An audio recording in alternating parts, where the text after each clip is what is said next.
Entre esmeraldas y zafiros, por Milcer G. Narración por Kelly para el canal A Buen Puerto.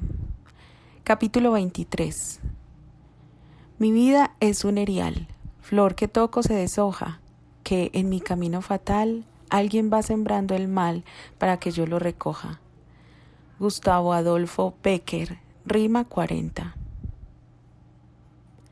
La inclemencia del viento gélido y sálobre del Atlántico Norte no consiguió ni por un instante que se inmutara.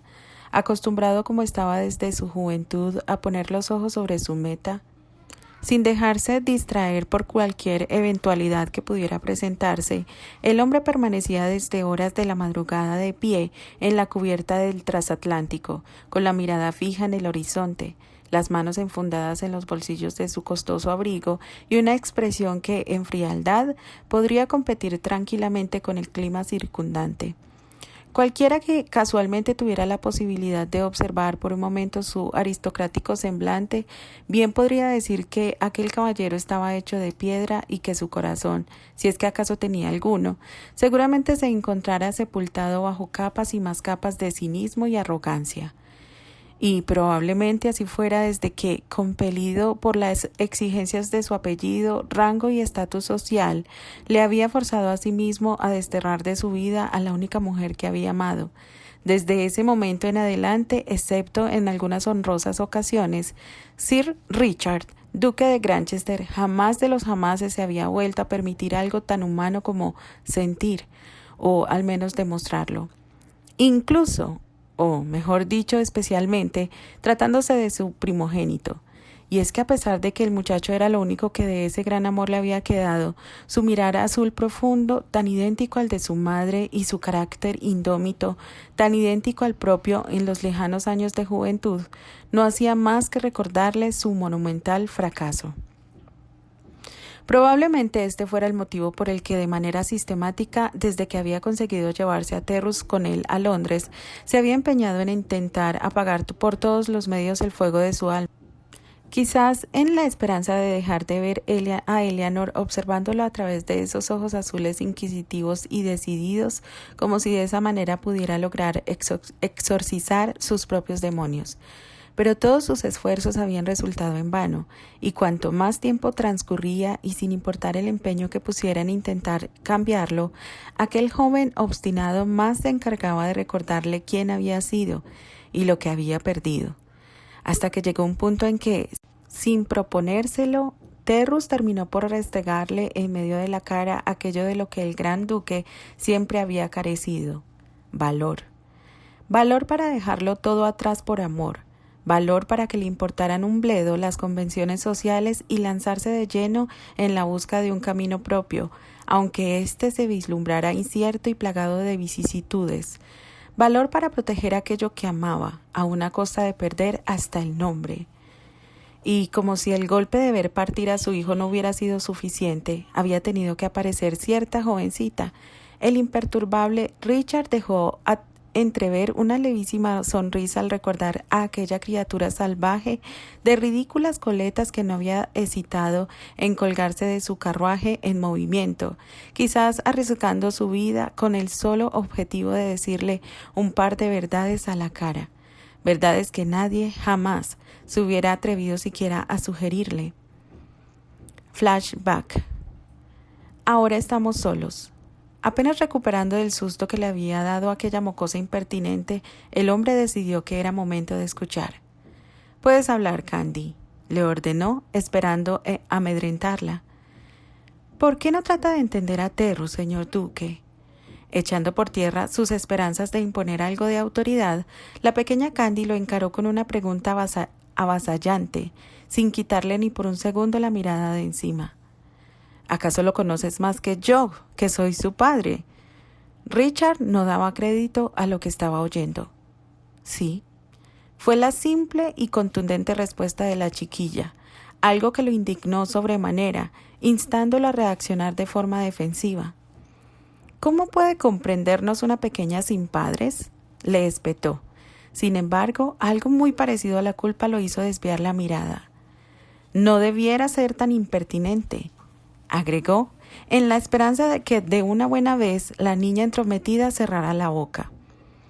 Por eso, ella trató de adoctrinarlo. Porque no tengo padres, sé que Terrus se siente solo. La tristeza en la voz de Candy, sumada a sus palabras irrefutables, logró que el duque se atreviera a mirarla nuevamente. Que lo que quiere es el amor de su padre. Él solo quiere el amor de su madre. Incontenible, la amarga respuesta brotó de sus labios antes de que pudiera detenerla. Ya lo tiene, señor. ¿Cómo? Exclamó consternado ante la inesperada revelación. ¿Eleanor con él? Tampoco eso sabía. Lo cuestionó con cierto dejo de reproche, dibujando en ese par de ojazos inocentes del color de las esmeraldas. No, nunca trató de saber algo sobre él. Le dije muchas veces que no la viera y no me obedeció. ¿De dónde sacaba esta niñita el valor para acusarlo de semejante forma? Cualquiera se rebelaría si lo obligan a separarse de su madre. No, definitivamente el temor por la autoridad no estaba dentro de su vocabulario. Y eso es lo que hizo con Terry en lugar de tratar de comprenderlo. Yo sé.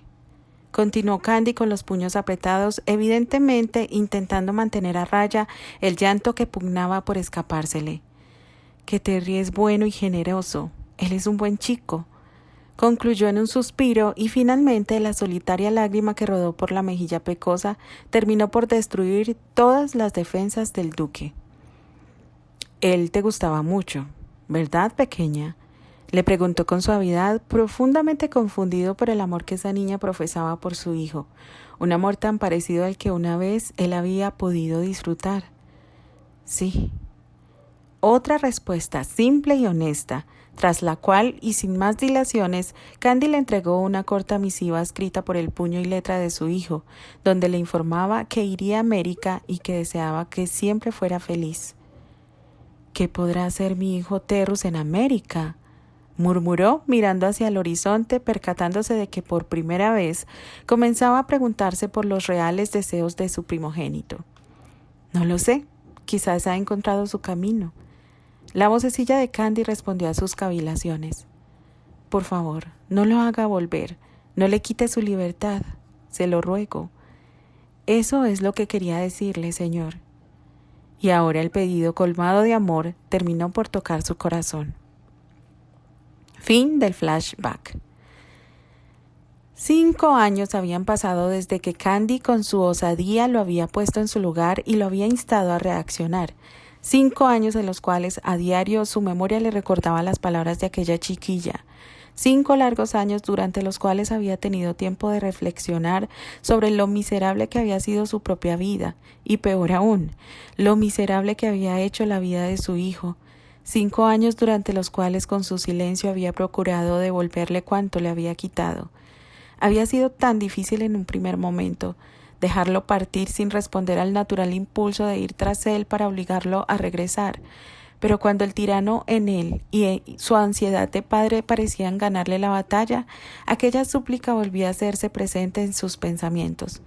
No le quite su libertad, se lo ruego, obligándolo a claudicar. Los primeros meses se transformaron en un angustiante calvario. Lo único que sabía era que, muy probablemente, su hijo se encontrara a un océano de distancia. Y nada más. Ni una carta informándole acerca de su paradero, ni un telegrama pidiéndole auxilio, ni siquiera una línea proveniente de su madre, a quien él suponía que Terrus habría de acudir. Nada. Y aún así, el juramento de dejar que el muchacho hallara un destino más feliz que el propio lo mantenía firme en su resolución de no interferir. Hasta que, casi un año después, el destino, las noticias de farándula y la casualidad se apiadaron del duque de Granchester. Flashback. Cierta tarde, cuando extrañamente arribaba a su hogar antes del horario de la cena, su esposa Margaret y unas cuantas señoras de alta sociedad celebraban una de sus impostergables y sosas fiestas de té. Solamente para no faltar a las buenas costumbres, decidió anunciar su llegada y saludar a las damas, previo a internarse en su estudio para no salir de allí hasta que la reunión hubiera encontrado su fin. Sin embargo, al llegar junto a la puerta de la sala, un comentario lo hizo detener la mano que ya tomaba el picaporte. Dicen que la actuación de este nuevo muchacho es excepcional, especialmente tratándose de su primer papel, parloteaba una de las señoras. Además de ser increíblemente guapo. Se dejó oír el suspiro de otra con voz más jovial. Es una pena que la fotografía del periódico sea tan mala. ¿Crees que la compañía Stratford vendrá pronto a Londres para que podamos comprobarlo por nosotras mismas? Intervino una tercera voz femenina. Espero que así sea, volvió a hablar la segunda. Pero desde ya te lo digo, Claire. Por favor, ve apuntando su nombre para estar al pendiente. Terrus Graham. Tú vendrás a verlo con nosotras, Margaret. Para cuando Richard ingresó a la sala como impulsado por el nombre escuchado, el rostro de la duquesa lucía transfigurado, y más se transfiguró aún al divisar a su marido en el rellano de la puerta, simple reacción que bastó para que él lo supiera. Lo había encontrado. Fin del flashback. A pesar de que esa misma tarde comenzaron los incesantes reclamos de su esposa para que lo desheredara de manera inmediata, un gran peso había caído del corazón de Richard, fortaleciéndolo para afrontar todos y cada uno de los desplantes con gran aplomo. De esta manera, entre discusión y discusión, pronto se encontró rebuscando entre las páginas de espectáculos de cuanto periódico llegaba a sus manos para hallar noticias acerca de Terry, y en cada ocasión que su búsqueda resultaba exitosa, más se enorgullecía del crecimiento de su retoño, y así como su orgullo iba en constante aumento, también comenzó su preocupación al enterarse del accidente de su coprotagonista previo al estreno de Romeo y Julieta. Más aún cuando, posterior a ello, comenzaron a aparecer notas y rumores acerca de su desaparición, llegando finalmente el alivio cuando se anunció su regreso a las tablas. Después de eso, Richard siguió regocijándose con cada buena noticia que los periódicos le acercaban, y con el correr del tiempo comprendió que, aun a pesar de la distancia física y temporal que los separaba, jamás había estado tan cercano a Terrus. Justamente en esto pensaba cuando una nueva información había llegado a sus manos una semana atrás. Terry había contraído matrimonio. Y no solo eso, sino que con la pequeña pecosa que había abogado por él tanto tiempo atrás. Con cuánto deleite observó todos y cada uno de los retratos que pudo hallar. Con cuánta nostalgia devoró todas y cada una de las imágenes que mostraban las sonrisas plenas del chico, sonrisas que jamás había vuelto a ver desde que era un niño pequeño. Con cuánta melancolía acarició el rostro de Eleanor, su amor, aquel que no había cambiado en años, hasta que en una de tantas fotografías lo vio, y junto con la visión, la sangre pareció congelársele en las venas. En la fotografía, a unos cuantos metros de Terrus y su flamante esposa, se recortaba nítidamente una silueta que no había visto durante casi el mismo tiempo que a su heredero, la de su cuñado, quien según tenía entendido de acuerdo a los dichos de Margaret y de él mismo antes de partir, había pasado los últimos 5 años en Irlanda.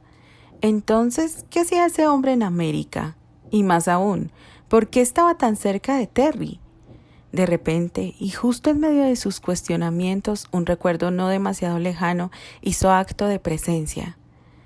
¡Ese infeliz! Él no tiene ningún derecho. No sé si recuerdas que él renunció al apellido de tu padre y se largó para estar con la ramera que tiene por madre. Él ya no es un Granchester. Había sido la diatriba que su esposa había lanzado creyendo que el duque no se encontraba en casa. «Oh, Dios bendito», masculló Richard, y sin dudarlo por un instante más, se lanzó a la búsqueda. Menos de 24 horas después, y sabiendo hecho debido uso de sus influencias políticas y habilidades diplomáticas, había conseguido abordar el primer transatlántico que alcanzaría costas norteamericanas, poniendo especial cuidado, por supuesto, en que su esposa no se enterara de su destino por el mayor tiempo posible. Milla a milla rogaba por estar equivocado y que todo se tratara de una mera casualidad. Sin embargo, su instinto paternal le dictaba que se encontraba en lo cierto y lo obligaba a desear tan solo una cosa: llegar a tiempo. Finalmente el alba comenzaba a clarear y aún parado en la cubierta de aquel barco, el duque de Granchester pudo divisar que la silueta de la gran Nueva York empezaba a recortarse contra el horizonte. Pronto, se dijo con la mirada puesta en su meta y la firme resolución de por una vez compensar a su hijo por todo lo que le había arrebatado.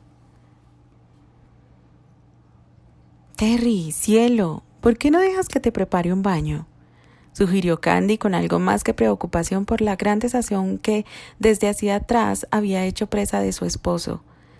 Porque prefiero que me abraces, fue la simple respuesta acompañada de un apretón más ajustado del abrazo en que la mantenía desde que varios minutos atrás hubieran arribado a su hogar. Con el leve suspiro la pecosa accedió al pedido y dejó que su rubia cabeza descansara sobre el pecho de Terry, dejándose envolver por su calor y brindando todo el propio a cambio. Lo cierto era que ella también necesitaba sobremanera de ese instante. Los últimos 3 días, los mismos que habían transcurrido desde que recibieran el anuncio de la muerte de Susana, habían sido de todo menos apacibles. Dado que la otrora actriz no contaba con familia, las gestiones concernientes a su fallecimiento habían quedado en manos de sus seres más allegados. Y teniendo en cuenta que estos no eran demasiados, fue responsabilidad del matrimonio Granchester el hacerse cargo de lo necesario. Ahora que los funerales habían concluido, así como la lectura del breve testamento donde la casa y una respetable pensión le habían sido conferidos a la fiel Jane y el resto de la pequeña fortuna destinado a ayudar a quienes, con motivo de la guerra, debían enfrentar la rehabilitación a causa de las heridas recibidas o pérdida de alguna de las extremidades, era el momento de intentar que la vida retornara a su cauce normal. Afortunadamente, el señor Hathaway había resuelto suspender las funciones por una semana en señal de duelo y para darle a los actores de la compañía, especialmente a su estrella principal, el tiempo suficiente como para recuperarse del mal trago de la muerte de Susana. Este detalle era especialmente agradecido por Candy, quien, habiendo presenciado los titánicos esfuerzos de Terry por mantener la compostura, sabía que nada de lo que él hacía se condecía realmente con sus sentimientos. A pesar de todo, había perdido a una gran amiga, quizás la única después de ella, que de alguna manera había llegado a comprenderlo, con quien había conseguido forjar una entrañable amistad. Eso, por supuesto, sin olvidarse de la deuda eterna que tendría con ella, por el simple hecho de haberse sacrificado para salvarle la vida. Lady Graham, disculpe.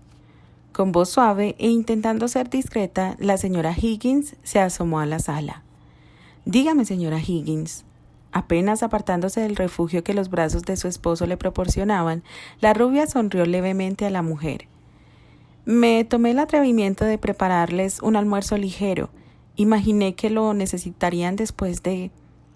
Al no saber cómo continuar sin resultar grosera, la empleada interrumpió su explicación con un gesto tan tragicómico que hasta el mismo Terry no pudo evitar la tentación de finalmente dibujar una sonrisa en su rostro.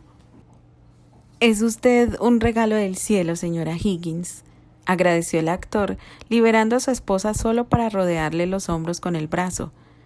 Bien podría haber muerto de inanición si esperaba que mi dulce esposa... «¡Terry!». La regañina, acompañada de un fingido gesto severo por parte de la aludida, no se hizo esperar. Sin embargo, su interior se alegró enormemente al saber que las ganas de bromear del castaño estaban regresando, así fuera a sus expensas. «Gracias, señora Higgins».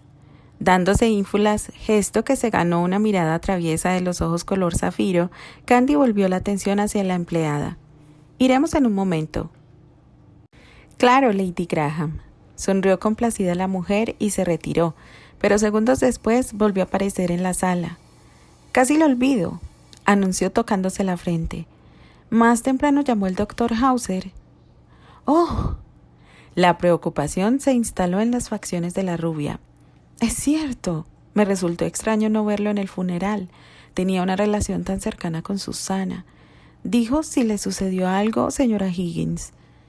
Solo que lamentaba no haber podido asistir a las exequias de la señorita Marlowe, pero que se había suscitado una emergencia con uno de sus pacientes, y también me pidió que le dijera que si fuera posible, necesitaría de sus servicios esta tarde en el hospital. Sonaba muy triste el pobre hombre, si me lo pregunta. Me lo imagino, murmuró Candy acongojada. Después de almorzar iré a ver qué puedo hacer por... Pensándolo detenidamente y a sabiendas de que en casa también era necesitada, miró al actor con gesto interrogante. «Estaré bien, Pecas». Adivinando cuál era la pregunta que expresaban las transparentes esmeraldas de la chica, Terry respondió inmediatamente. «No te preocupes, amor», añadió con tono confiado para, acto seguido, depositarle un beso en la mejilla. «Annie, mi amor, sé que esta carta puede ser la última que te escriba, y aunque el solo pensamiento me deje devastado, así lo tomaré. Y lo haré de esta manera con el simple objetivo de, por una vez, ser honesto contigo, y sobre todo conmigo, con el propósito de decirte todo, sin guardarme nada, porque hoy, después de haberte perdido seguramente para siempre, es que me doy cuenta de que el silencio al que nos confiné a ambos fue el artífice de nuestra separación. No, no te alarmes, amor. No pienso hacer de esta una interminable enumeración de lamentos. Simplemente quiero que sepas que ahora lo entiendo. Juro que lo hago. Y estoy consciente de que muy probablemente deberías haberme mandado a volar hace mucho, muchísimo tiempo. Quizás desde el principio, cuando, encaprichado con mis supuestos sentimientos hacia Candy, te dejé creer erróneamente que me quedaba contigo simplemente porque ella me lo había pedido. ¡Qué imbécil! ¡Qué cínico! Hice también mi trabajo en esa oportunidad, que hasta yo mismo me creí mi pobre actuación, y me negué sistemáticamente la oportunidad de verte, de saber reconocer que desde hacía tiempo tu dulzura, tu generosidad, tu cariño, tu infinita paciencia y el enorme amor que constantemente me profesabas de manera silenciosa ya me habían hechizado por completo. Porque me creas o no, o incluso lo creyera yo mismo o no, yo ya te amaba, Annie. Desde ese entonces te amaba, solo que era lo suficientemente terco como para no reconocerlo, o tal vez, en lo más profundo, lo que me sucedía es que sabía que no te merecía en lo absoluto.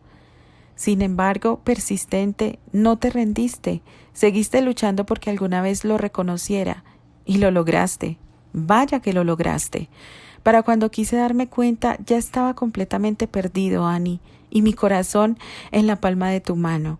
Y allí se quedó desde ese momento, y allí permanece aún en el día de hoy, y allí se quedará para siempre, porque así lo deseo, porque si algo honesto y sincero hice alguna vez por ti, eso fue entregártelo. Sé lo que debes estar pensando. ¿Por qué? ¿Por qué si mi amor era tan grande como te estoy manifestando, fui capaz de permitir los agravios a los que te sometieron sin intervenir siquiera? ¿Por qué razón jamás te protegí?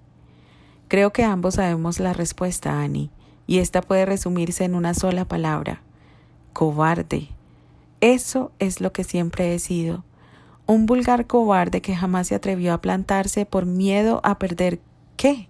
Ni siquiera yo tengo respuesta al qué. Es lo que hubiera podido perder. ¿No es gracioso?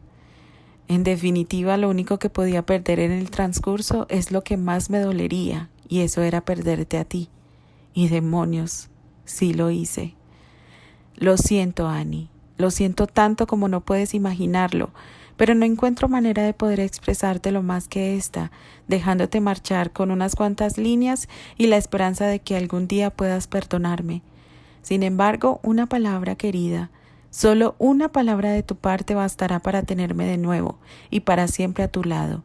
No importa cuándo, no importa cuánto deba esperar. Sé que, además de querer alejarte de mí, tu viaje persigue otro objetivo muy superior, y es el de alcanzar tu sueño.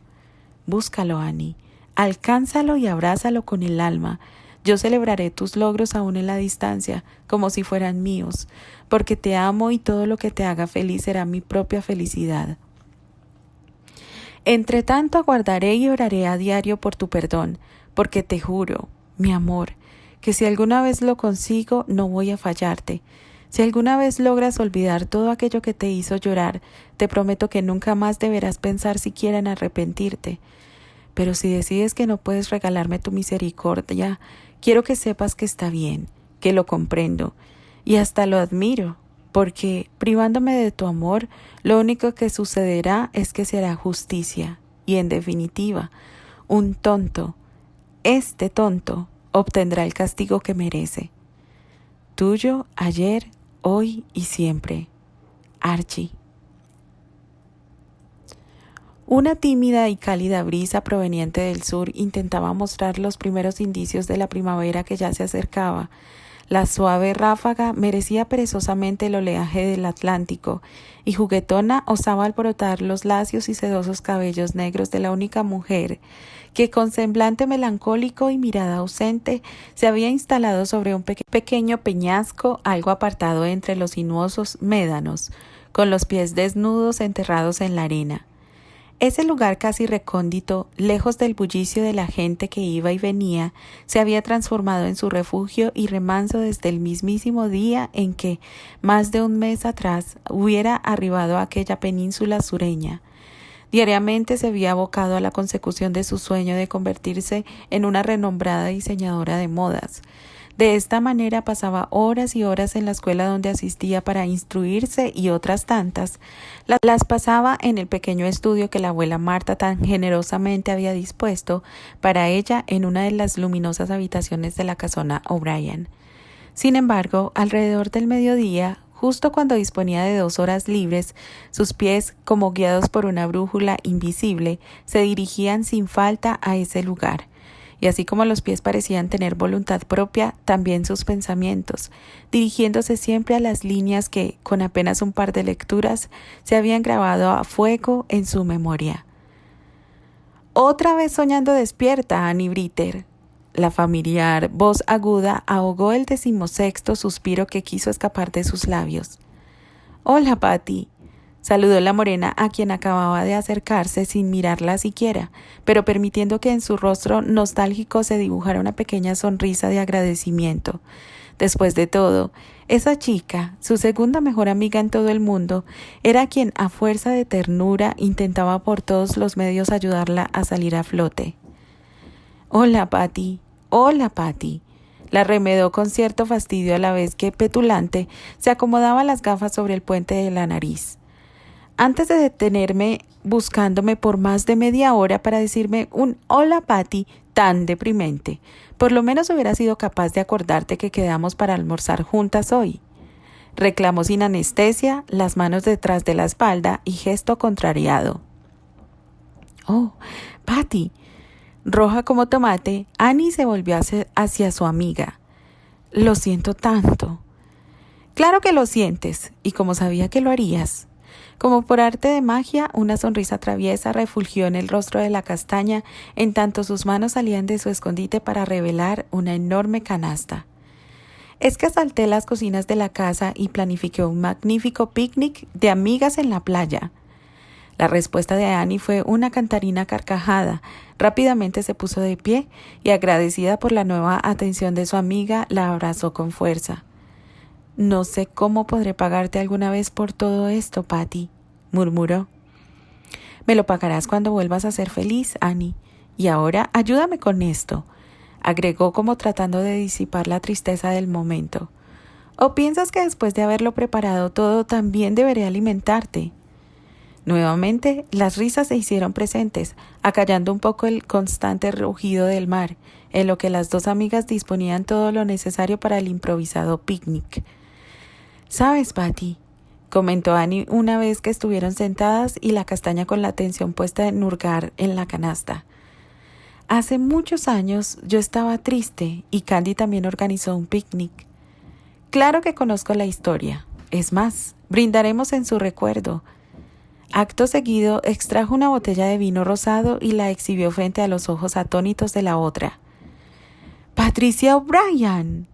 El grito escandalizado de la morena no se hizo esperar. «¿No estarás pensando en beberte eso?». «Oh, no, querida, estoy pensando en bebernos esto, tú y yo, las dos. Y después de que lo hayamos hecho, vamos a hablar muy seriamente. ¿Seriamente? Los ojos azules de Annie no podían abrirse más a causa de la sorpresa. Creo haber dicho muy seriamente, apuntó Patty. Ahora, salud, indicó luego de servir sendas copas y entregarle una a su amiga. ¿Y por qué brindamos? Porque estamos juntas, porque por fin te encuentras en el camino de tus sueños y porque... ¿Por qué? Porque esta misma tarde, Annie querida, vas a responder a cierta carta que te quita el sueño desde hace semanas. Ah, y también porque yo seré la mensajera. No voy a hacer tal cosa, Patricia, y lo sabes. Claro que lo harás, Annie querida, con ese gesto de inequívoca sabiduría que evidentemente había heredado de su abuela Marta. Patty sonrió. Bebe. ¿Por qué estás tan segura de que lo haré? Haciendo caso omiso de la invitación, Annie optó por increparla. Porque te ama y sobre todo porque lo amas y lo quieres de vuelta, respondió la castaña con absoluta tranquilidad, expresando lo obvio del asunto. Aunque lo quisiera de vuelta, Patty. Annie sacudió la cabeza negando con desespero. Lo quieres, de eso no me caben dudas. Está bien. Sin embargo, hay muchas cosas que ya no son como antes. No es tan sencillo volver a confiar. Y si lo perdono y vuelve a suceder lo mismo, se termina para siempre. Pero al menos no te quedarás con la duda de ¿qué hubiera pasado si? Pero hay más. ¿Qué hay con mi carrera? ¿Qué hay con mis sueños? Puedes cumplirlos de todas maneras, y estoy segura de que Archie te alentará a que lo hagas esta vez. La enigmática sonrisa de la castaña no abandonaba su semblante ni por un segundo. Era tal la seguridad que transmitía que, poco a poco, Annie comenzó a comprender que no sería demasiado fácil disuadirla. Lo hace sonar tan fácil, Patty. Suspiró. Porque lo es.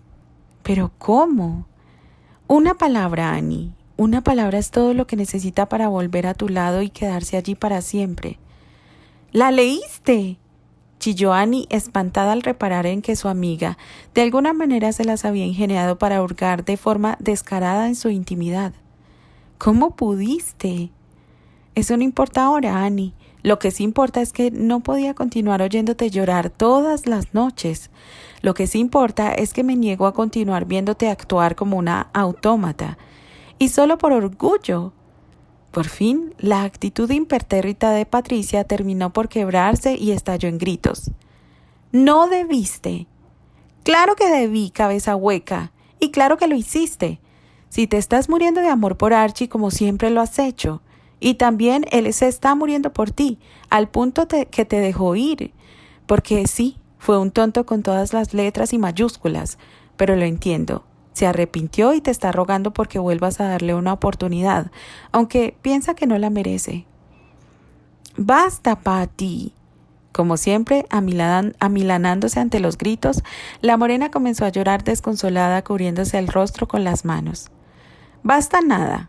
Tomándola de las muñecas, la obligó a salir de su escondite y mirarla a los ojos. No voy a detenerme, vas a escucharlo todo. ¿Sabes lo que daría yo porque Stires volviera? ¿Sabes lo que daría por tener una oportunidad aunque sea? Eso es bajo. Por supuesto que lo es, y me importa un bledo que lo sea. Tú, niña boba, tienes la oportunidad de tu vida, esa que no soportas pensar en perder, y sin embargo vas a dejarla pasar. Yo no la tengo y no la volveré a tener, haga lo que haga. Patty. No, Annie, dilo. Calmándose de repente, la castaña la miró con suma seriedad a través de sus cristales. ¿Qué quieres que diga? Di que lo quieres, di que lo extrañas, admite que lo quieres de vuelta. ¿Pero para qué? ¿Qué sentido tiene revolver? ¡Dilo, necia! La sacudió por los hombros, casi volviendo a perder la compostura. Está bien. Finalmente la morena cedió enfurecida. Lo quiero, lo extraño, lo quiero de vuelta y ya. Deseo concedido. Candy. Oh, Candy, qué bueno que llegaste. Apenas verla traspasar la puerta del nosocomio, la enfermera abandonó su puesto de trabajo en la recepción y se acercó a su compañera casi corriendo. «Dios mío, Rachel». La enfermera rubia detuvo la loca carrera de la mujer, haciéndola por los hombros. «¿Qué ha pasado? ¿Por qué estás así?» «El doctor Hauser», masculló después de dar un par de grandes bocanadas tratando de recuperar el aliento. «¿Qué? ¿Qué sucedió con él, Rachel?» «Hace una hora vino alguien a buscarlo y salió corriendo». «¿Quién vino a buscarlo?» «No lo sé. Salió como un loco. Solo me dijo que era una urgencia y me pidió que cancelara todas sus citas de la tarde y que cuando llegaras te dijera que te reunieras de cuanto antes con él en esta dirección». Del bolsillo de su uniforme extrajo un papel un tanto arrugado, evidentemente escrito a las apuradas. «Oh, sí, y que entre sin golpear, y que va a necesitar de toda tu ayuda, porque se trata de algo grave». «Qué extraño. ¿Qué habrá sucedido?» Por algún motivo incomprensible, los latidos del corazón se aceleraron vertiginosamente dentro del pecho de Candy, a tal punto que llegaron a marearla levemente, obligándola a buscar apoyo en la pared a sus espaldas. «Candy, ¿estás bien?» La voz preocupada de Rachel consiguió hacerla salir inmediatamente del extraño sopor que se apoderó de ella por un segundo. «Sí, Rachel, solo estoy algo cansada con todo lo que ha sucedido», respondió en un intento de quitar la preocupación de los hombros de su compañera y también de los propios. «Será mejor que me vaya», anunció, volviendo a ser la misma joven voluntariosa de siempre, y, sin más que el papel en una mano y el maletín en la otra, se dirigió hacia la salida. 15 minutos después, habiendo hecho uso de un taxi para ahorrar algo de tiempo, Candy arribó al domicilio indicado por el doctor Hauser. Se trataba de una casa de 2 pisos con fachada de ladrillos, justo en el corazón de un suburbio bastante empobrecido. La rubia, que jamás había temido a nada, por peligroso que pudiera parecer, no pudo reprimir un escalofrío al observar aquella lúgubre morada, más aún cuando una de las evidentemente gastadas cortinas del piso superior se movió apenas, dándole la sensación de que alguien la había estado observando y que se había ocultado, ni bien ella alzó la mirada en esa dirección. «Vamos, Candy».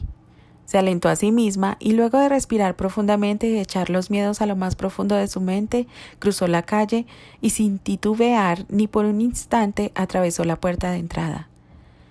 «¿Hola?», saludó y lo único que recibió a cambio fue su propio eco. «¿Doctor Hauser?», preguntó y de nuevo el silencio fue su única respuesta. Acomodando la vista a la oscuridad que la rodeaba y que era interrumpida cada tanto por algún haz de la luz que se colaba a través de alguna de las desvencijadas persianas, Candy pudo notar que, por dentro, aquella casa lucía como si ésta fuera posible, más lúgubre que vista desde afuera. Muebles rotos, arrumbados en los rincones, suciedad de años juntada por doquier, cristales hechos añicos, una cómoda desvencijada. «¿Quién podría vivir en un lugar así?», murmuró con los ojos abiertos de par en par. «¿Me habré equivocado de sitio?». Volvió a cuestionarse y esta vez una risilla proveniente desde el piso superior le llegó como respuesta. «¿Hola?».